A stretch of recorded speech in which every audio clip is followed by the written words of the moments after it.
Y sin más, vamos a pasar al doctor Carlos Larrañaga, que trabaja en el Hospital Virgen de Camino de Pamplona. Es un experto importante en nuestro país también dentro del suelo pélvico y él nos va a hablar de las lesiones del esfínter anal y de la incontinencia fecal. Pues adelante, Carlos, cuando quieras. Carlos Larrañaga, y vengo de Pamplona y vengo a hablar de un tema que me apasiona. Quería deciros que fue en el año 2005 cuando presentamos la primera serie nacional con más de 10.000 partos, hablando de la prevalencia de la lesión del esfínter anal. Antes de comenzar la presentación, quisiera agradecer a Beatriz Duplá la generosa invitación a participar en este taller, curso, que me parece interesantísimo, en que constantemente creo que debemos estar mejorando. Sobre el tema de la incontinencia más que fecal anal, tenemos que decir que queremos prevenir, ¿no? Si queremos prevenir la incontinencia anal, tendríamos que tener en cuenta qué relación tiene la lesión del esfínter con la incontinencia fecal. Y si vamos a hablar de las prevenciones, podríamos plantearnos como la prevención primaria, secundaria, terciaria. Primaria sería todo aquello que podemos hacer para intentar evitar que esto ocurra.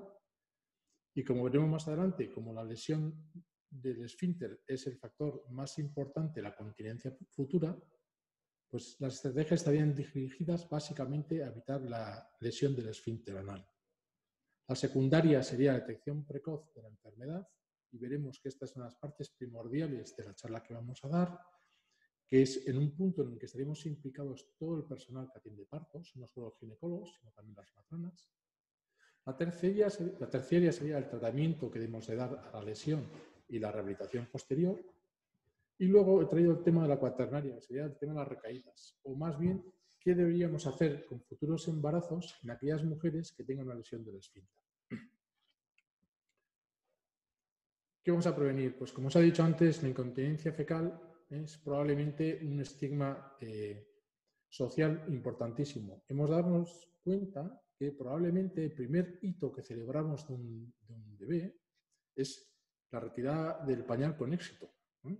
Y todo aquello que sea el retraso en la retirada del pañal genera un estigma para los niños y para los mayores, ¿no?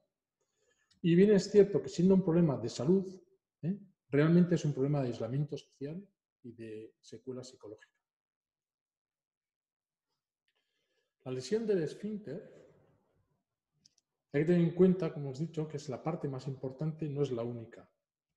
Para la continencia veremos que la lesión del músculo hordelano puede tener su importancia, las denervaciones pueden ser secundarias al parto o enfermedades sistémicas también, y luego, como debemos tener en cuenta con todos los trabajos que se hacen con series de gente que está institucionalizada, una de las partes importantes para la continencia es el deterioro mental. Pero nos centraremos en la lesión del esfínter, como hemos dicho. Para resaltar la función del elevador, hay estudios hechos por cirujanos generales, por oncoproctólogos, que cuando van a hacer esfinteroplastia secundaria, a la hora de evaluar el ángulo que genera el recto antes de la intervención, si el ángulo del recto se acerca hacia el pubis con una distancia mayor a 8 milímetros, el resultado de esfinteroplastia secundaria será mejor. Lo cual quiere decir que el músculo hordelano, en su función de acodar el recto, tiene una misión importante ayudando al esfínter de la continencia.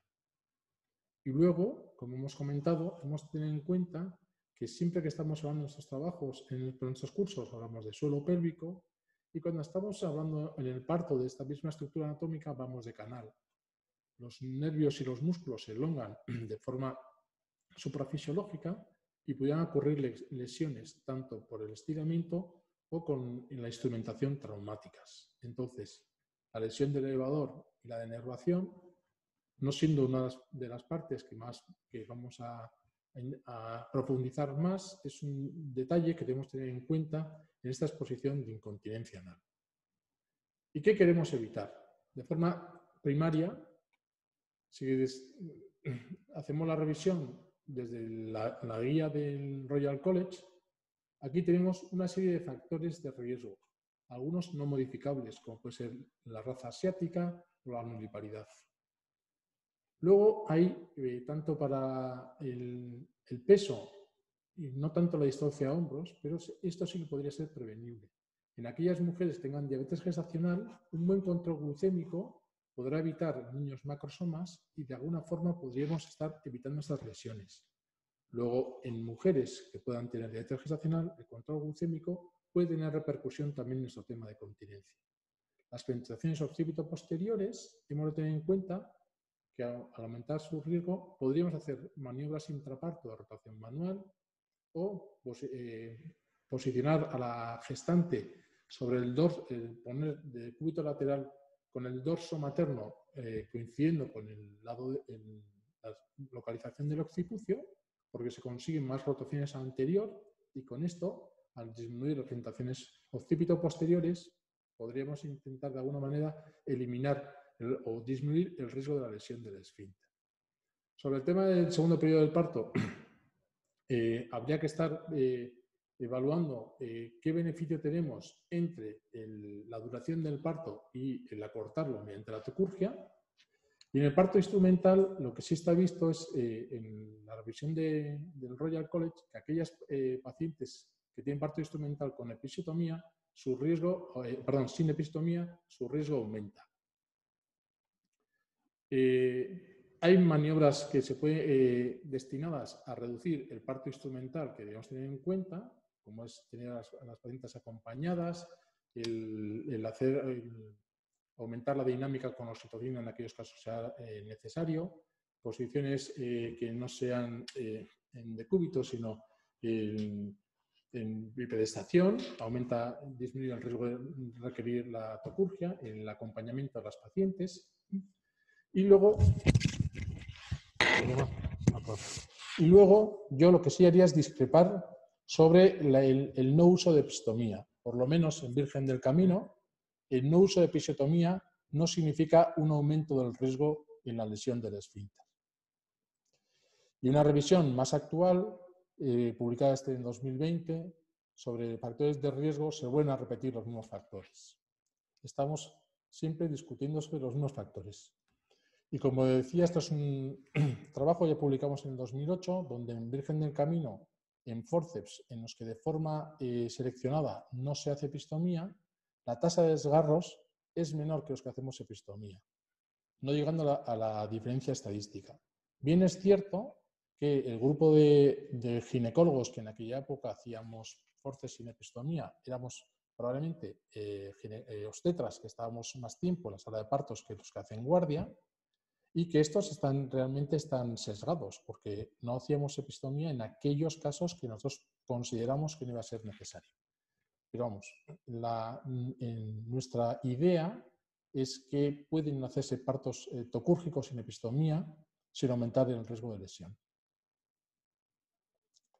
¿Y qué podemos hacer para evitar? Bueno, sobre el tema de la protección perineal hay mucha controversia. Hay distintos trabajos que hablan o a favor de maniobras hands-on, intentar de alguna manera lentecer la salida del polo cefálico, intentar mantener una presión sobre el periné para descargar la presión en el cuerpo perineal, que podría ser la técnica que el grupo de Cáliz de Checoslovaquia la mencionan como maniobra de Viena, eso me ha dicho Enrique González, aunque yo lo conocía como maniobra finlandesa.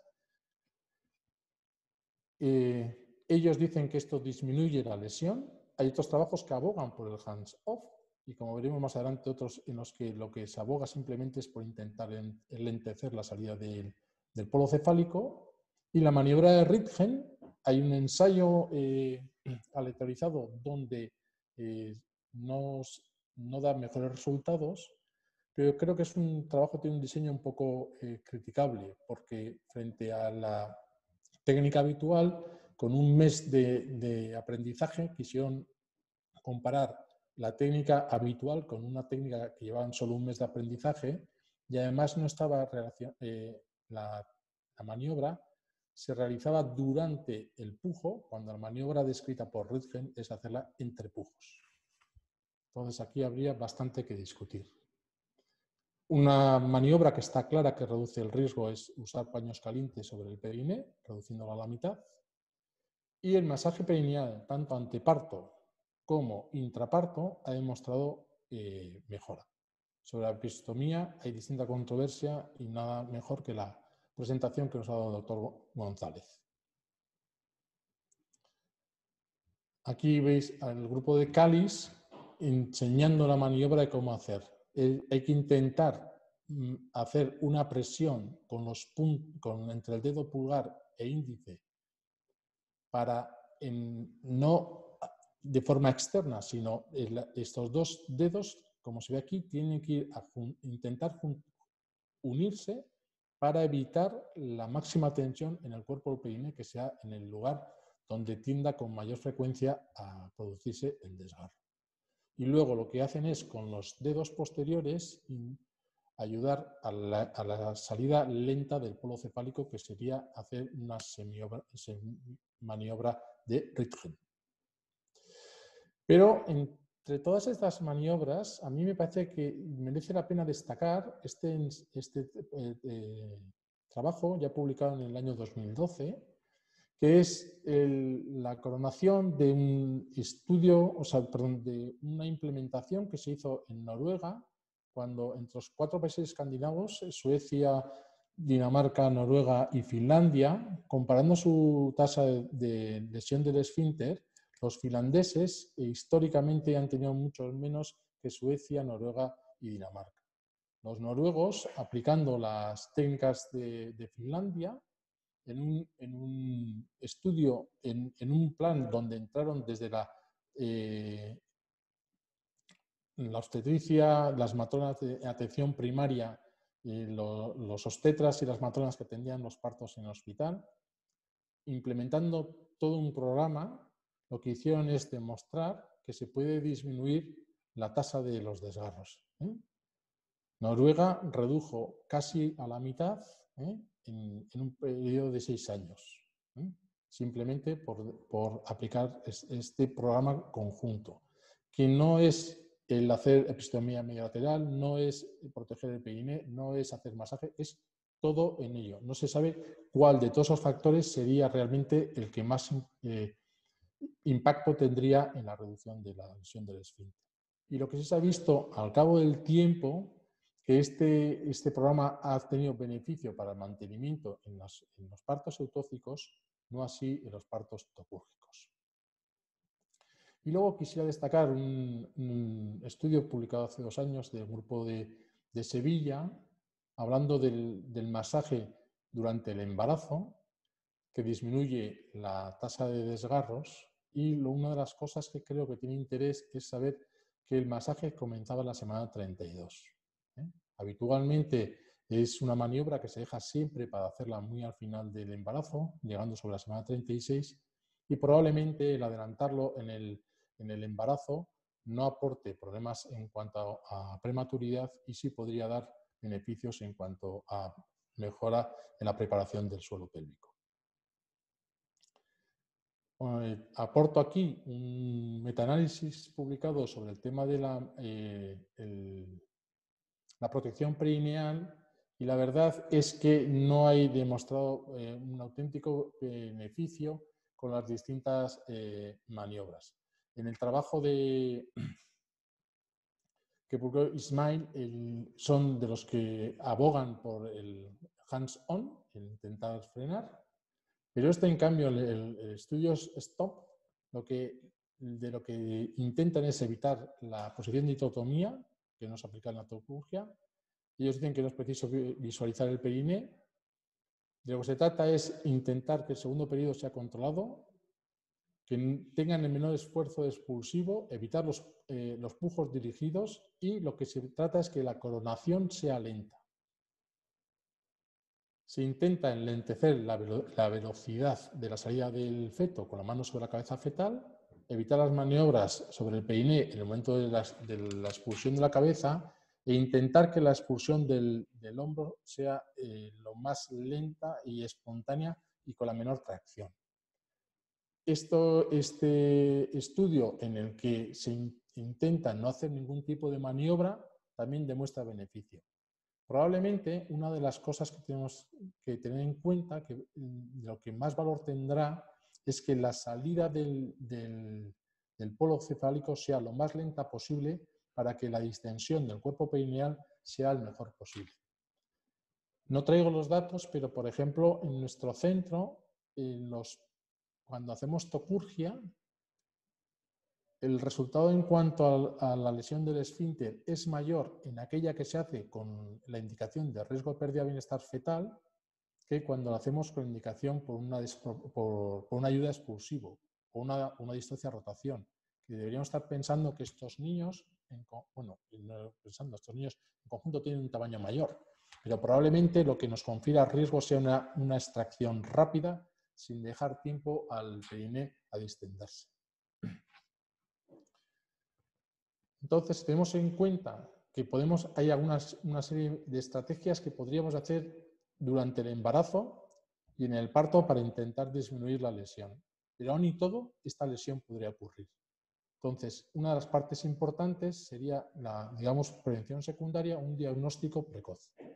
Hemos de tener en cuenta que está demostrado que estas lesiones tienden a infradiagnosticarse, que estas lesiones mejoran cuando la gente se capacita mediante cursos y que una de las partes fundamentales de la exploración sería hacer un tacto rectal.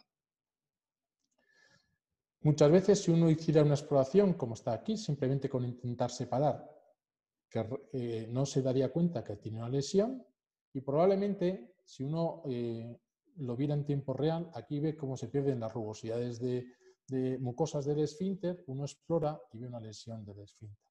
Entonces, realmente, igual que aquí, que parece que no hay mucha lesión, uno la explora y la ve. Entonces, la exposición del esfínter mediante el tacto rectal sería una de las partes fundamentales, aparte de estar preparando a todo el personal.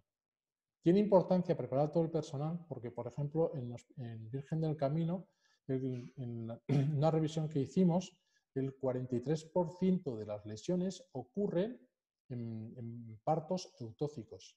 Si bien es cierto, solo eran 0,68% en los partos eutóxicos, pero la N de los partos eutóxicos es tan grande que el número absoluto de mujeres afectadas en partos eutóxicos es alta. Por eso la capacitación de todo el personal es importante, porque no hay peor sutura que la que no está realizada.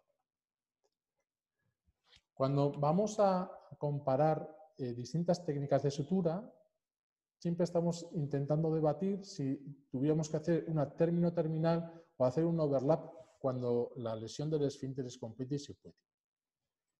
En distintas... Cuando se ha intentado comparar distintas técnicas, no se ha visto realmente un beneficio de una sobre otra. Y lo que sí se ha demostrado es que lo que genera clínica posterior es que quede defecto.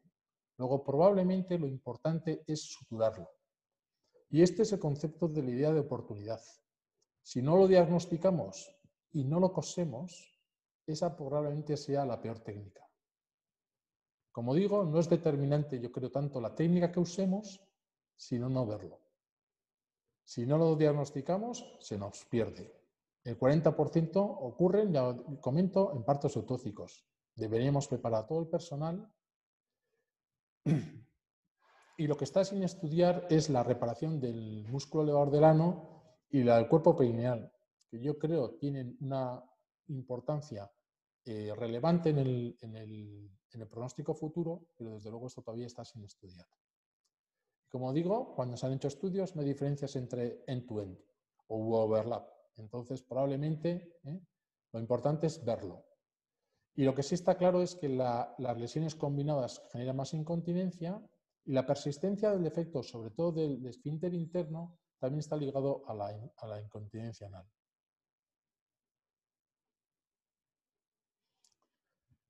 Sobre el tema de cómo suturarla, tampoco vamos a insistir mucho. Como bien conocen, se prefiere material de reabsorción lenta que sea monofilamento. La administración de no cefalosporina de segunda generación disminuye las complicaciones y mejora los resultados. El uso laxante también tiene mejoría. Y luego la rehabilitación posterior tiene sentido tanto para que fuese biofeedback sobre el esfínter, como sobre todo en la recuperación del músculo elevador del ano. Cuando tenemos que suturar los esfínteres, ¿no?, deberíamos estar pendientes de decir, bueno, vale, hemos diagnosticado una lesión, la vamos a coser. ¿Quién cose esta sutura? Como obstetra, creo que debemos defender claramente que esto es una lesión obstétrica y es una lesión que nosotros debemos dominar y hacer antes que los cirujanos. Eso es una cosa que creo que deberíamos tenerlo claro. Criterios para estar pensando por qué fallan. Fallan cuando los cirujanos tienen menos experiencia, falla en aquellas que están hechas en horas de guardia, fallan más aquellas que les hace falta más analgesia. Probablemente porque la lesión que estemos reparando sea mayor. Entonces, es importante tener en cuenta, y hay quien se plantea si tiene sentido el diferir las suturas del esfínter a momentos donde haya personal capacitado para hacerlo.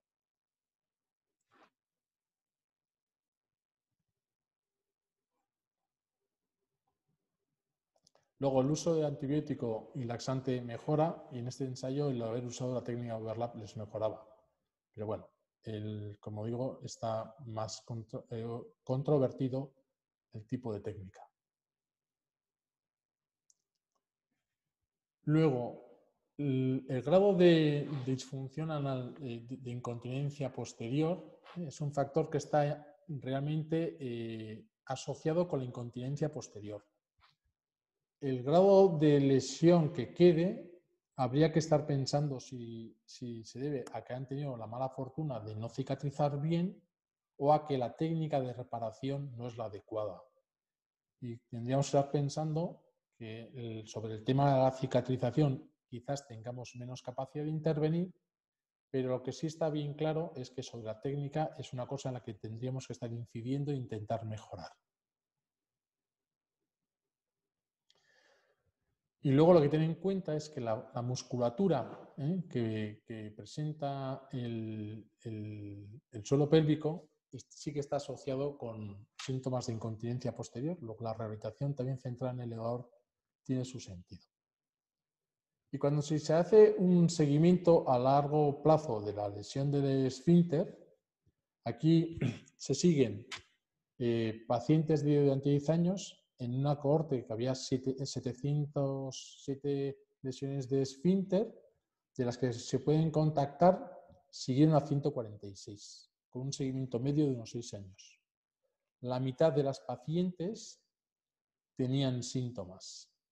Y lo que sí ocurre es que a mayor grado de lesión, mayor sintomatología.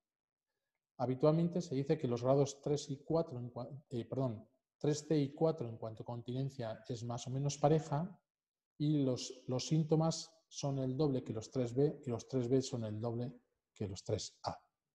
Y lo que sí se ve es que buena parte de la lesión posterior que queda es en aquellas pacientes que tienen un defecto residual posterior. Aquí está. O sea, no identificar la lesión del esfínter y no suturarla tiene una repercusión futura sobre la continencia. Y una gran importancia que tiene además es evaluar el músculo, el esfínter interno, porque así como el externo puede tener una reparación secundaria, sobre el esfínter interno no hay reparación secundaria posible. Entonces, lo importante de esto sería verlo, ¿vale? Y luego, sobre el tema de la avulsión, aunque da una P que está en el límite, eso no está tan claro. Si estamos pensando si la rehabilitación del suelo pélvico puede mejorar o no la continencia, lo que sí se ve es que la incontinencia anal de estas pacientes, entre el grupo de intervención y no intervención, no tiene diferencias a la larga.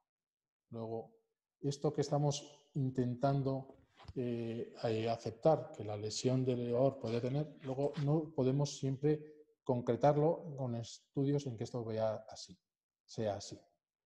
Entonces tenemos una paciente en la que hemos intentado evitar su lesión, pero no hemos podido y lo hemos diagnosticado de forma precoz.